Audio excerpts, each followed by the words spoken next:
So, yes. There are institutions in the UK that also are Hawzas, if you like. So therefore, one of the questions that people often ask is, what's the point of sort of going all the way to Iran when the job can be done in London? Yeah, that's another one that's interesting. Okay, Alhamdulillah, by the grace of Allah, there are some Hawza studies that are available to us outside of the Islamic Republic. For instance, in London. Well, brothers and sisters, let's not fool ourselves and think, and those who are running the Hawza in London, for instance, will tell you this is not comparable to what's available to you in the center. How many teachers are over there? How many foreign students do we have, let alone Iranian students? 10,000 foreign students. 10,000 have been through the system, have already gone back. In the Hawza in ICAS, for instance, or one of these other institutions, there's 1 teacher, 2 teachers, 10 teachers. No, that's comparable to having 1,000 teachers? It's not even logical. So, can we benefit? Why not? Should we benefit? Take advantage of what's available to us. Not disparaging that, attacking that, that's bad. No, alhamdulillah, brothers are struggling, they're pushing, but can we compare that knowledge, the drop of knowledge that I can get outside, to the knowledge that I can get inside? Secondly, the environment. Brothers and sisters who haven't been to the Islamic Republic, go to the Islamic Republic and just see what the environment is like. Is the Islamic Republic ideal? Everything has been accomplished, all of our goals and dreams? No, brothers, we have very lofty ideals. But if you compare the situation that we have right now in the Islamic Republic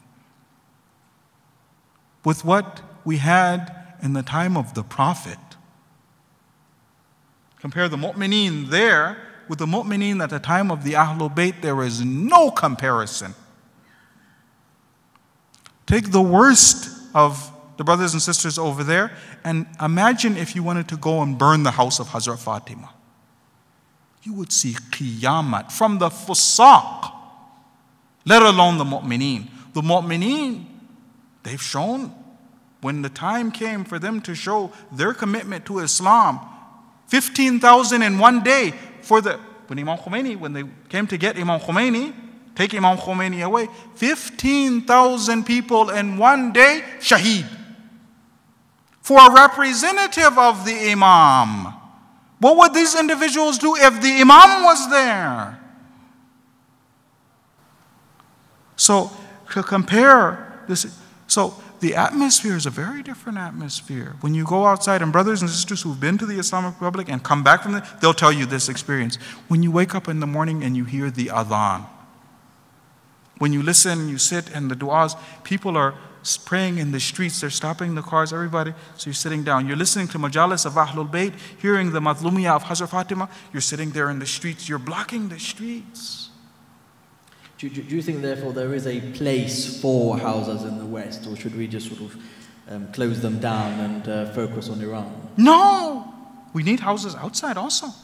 No, we need Hawzas, benefit from the house. Everybody can't go. Everybody can't. So if you were a student of the Hawza in the West, for example, based in London, would you sort of come out of there an alim in your view? Say if you spent 5 years or 10 years studying at a Hawza in London, once you finish your studies, bear in mind you said it's very difficult to certainly in the Shia school of thought, to become an alim. Yeah. Is it possible to do so from a Western Hawza? From the Hawzas that are here right now, yes. I don't think the results, to be fair and honest, the results that one could get by studying 10 years in Qom, in the presence of grand ayatollahs. Sure. And how long? Just to answer your question. So I could be studying under the student of a student, or I can benefit from the grand ayatollah himself.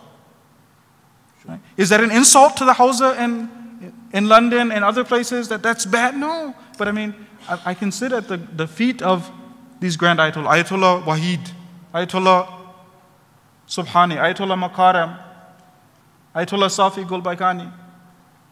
To compare, I'm sitting in London and it's the same thing. In 10 years it should be the same thing. No, that's not a realistic expectation.